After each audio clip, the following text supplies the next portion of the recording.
What's going on, everybody? It's BrettProAngel bringing you today another deck profile. So I know I just posted an Adding deck profile yesterday. Well, considering when I'm posting this, it's going to be 2 days ago technically. But I just got back from locals. I made a couple changes to my list, and I just went undefeated with Adding. And I really think these changes that I made are kind of nice. I grinded DB after locals the other day, and I was really just trying to perfect it, and I'm really happy with my conclusions. So without further ado, I'm just going to go ahead and dive into it. So to start off, you gotta have the 3 fire. The 3 fire is really important. You gotta have this as a 3 of. Fire is just like the most important at Ignister. It searches all the other ones. And then next we have 3 Picari. Picari, or other known as Pikachu, it's the other one that searches a spell card. It's kind of nice, and it's also really good because it just helps your engine go. And then we got 1 Doyon, 1 Bururu, or however you say it. Doyon is just so good for recurring your resources. This is a foolish burial for your Danmari, which is right here. Danmari, if you control the arrival, the Adding, this is just an omni, like you can negate any face-up card. And then we do run the 1 Gachiri, and then the 1 Hiyari. I feel like this ratio hasn't changed at all. I think this is the standard ratio, what you should be running in Adding. So I'm not going to really talk about this too much. Gachiri's an extender, Hiyari's an extender. This isn't terrible to draw. This is a foolish burial. This recurs your resources. This searches you a spell, and that searches you a monster. So this is pretty standard for this. But yeah, so moving on to the spells, I do run, so I did have to, I don't have the 3rd one yet. They did let me proxy it at locals, but yeah, we gotta have 3 islands. I technically have one, I'm just waiting to get it from somebody. And then, of course, 1 terraforming. This is the best card in the deck, guys. Yeah, best card. And then we do have the 3 Imichus. This card is really good. It's essentially Rhoda for your deck. And then, you know, we got 2 more Rhodas, basically, with Signet Mining. You got to run Signet Mining. Signet Mining discarding the island is such a good play because you can just get the island back with its own effect. And then I do run 2 Reborns. I cut this down to 2 because I was seeing it way too often, and I did cut the Monster Reborn. And then I'll run 1 AI Contact. This is just so good. I added this in. I originally wasn't playing it because I only had 2 field spell, but now that I have a 3rd that I'm getting, this is just so good. If you see 2 or you can play around it, like to get 2, you just draw 3 free cards, and it's kind of good. I think 2 Reborn is very necessary. 3 of everything else. And then, you know, just 1 random Harpy Feather Duster. I am teching just 1. I have a lot of back row at my locals. This actually won me a game against Tri-Brigade. This saved my life. And I also did justice against Prank Kids. I just hard dustered, got rid of a Solemn Strike, and I just went into combo. For my hand traps, I do run a rather big hand trap lineup. I got 3 Drolls. Droll is just such a high impact hand trap right now. 2 Ash. I cut Ash down to 2 to fit the Duster. The Duster just seems so important for locals anyway. And then I do run 3 Imperms. Yeah, I think this is kind of nice. So yeah, it's 8 hand traps, but I do run some other high impact cards as well. Droll is just, it locks down so many decks. Drytron, Tri-Brigade, even the Mirror Match, it just stops them for a turn, and then you can just full combo. Ash, I cut it down to 2 because it's not that good against like Tri-Brigade. Because if you Ash their Fractal, which is any good player knows, you shouldn't just blind Ash Fractal unless you have something else to follow up with it. Because they could just hit you with Gamma, and then you're just in a tough spot. But yeah, no, so, yeah, Ash, I cut it down to 2 just for the sole purpose, like, you know, it's a good utility card, but I don't want to max out on it. Imperm is just so good not to play right now. I Imperm somebody's Appaloosa for 4 today, and it was just so nice.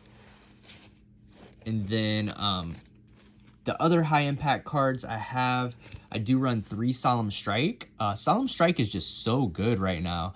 I do side this out if I'm going second. It's not that great unless I'm playing against like Drytron. I still probably side it out, to be honest. Just for the sole purpose, drawing this going second, you know, it's just too slow. They just do so much in one turn that, you know, this just doesn't do enough. But it's such a high impact hand trap. It's really good to have in this deck.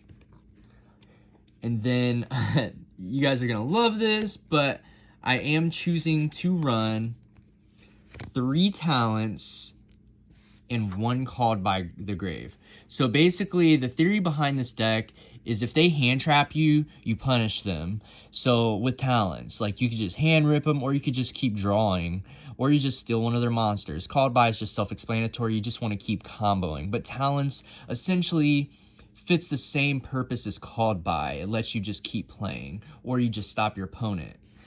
So yeah, so that's basically the theory behind that. 40 cards in the main deck. Moving on to the extra deck, we run 1 Lingeribo, 2 Dark Infants actually. Lingeribo is actually good. A lot of people are cutting this in their Adagnister deck, and I think it's so good. It actually won me a few games against Tri-Brigade. Just going into Lingeribo after I already had the field spell in my hand, and I hit their Revolt with Lingeribo, it put them in a very awkward spot. And then for the Link 2s, I do got 2 Splash Mage. Splash Mage is such an important 2 of. You need 1 for your initial combo, and then 1 to OTK.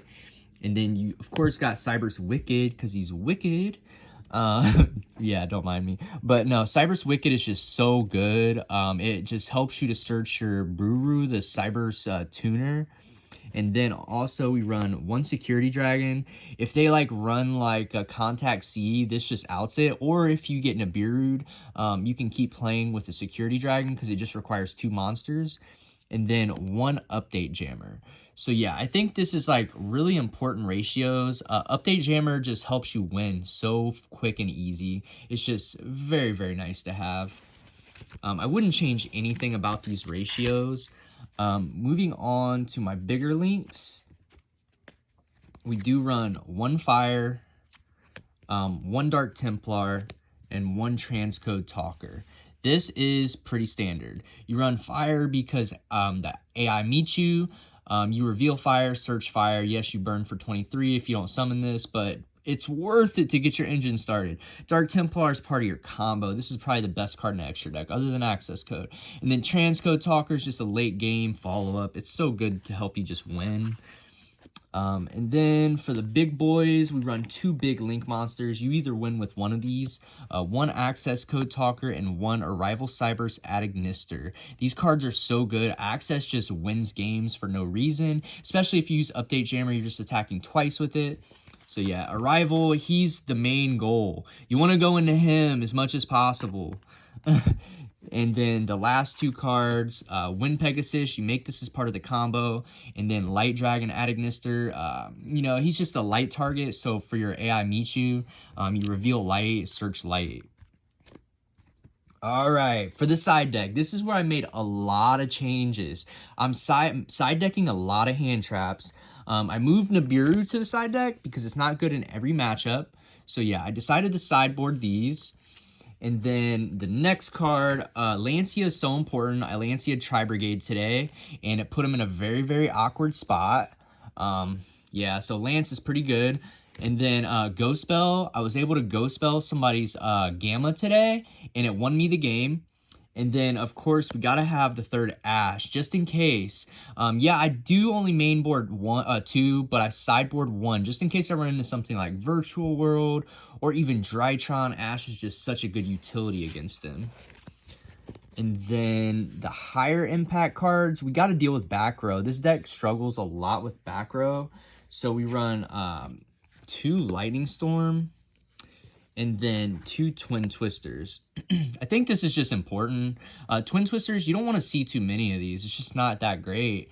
But, you know, seeing at least 1 is nice. Lightning Storm's pretty good. It's just a blowout card. But yeah, so other than these, the last 2 cards in the side deck, you guys are going to love this. But I do run 2 Mystic Mine.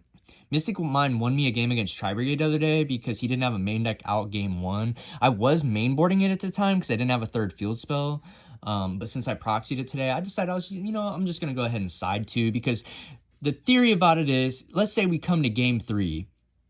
They don't see much back row in my deck, so they're not really worried about back row. They're just like, I'll play through it or play around it, okay? They side out all their back row hate, and then we side in Mystic Mind, and then we just steal games that we shouldn't win. So yeah, that really does it for the profile. I really hope you all enjoyed this. Adagnister, it's just really fun. I won the tournament tonight. It's a really good deck. I'm going to be playing it more and more tournaments. So make sure you drop a like if you like this video. Make sure, you got to drop a like for the Mystic Mind. Comment down below. Let me know what you thought about this deck. Yeah, I'd really like to know your opinions, what changes you would make. Just some thoughts and suggestions. I'm trying to perfect it. And also make sure if you like the content and you want to see more, please drop a sub. That's just going to help me and help me produce more content for you to see as well.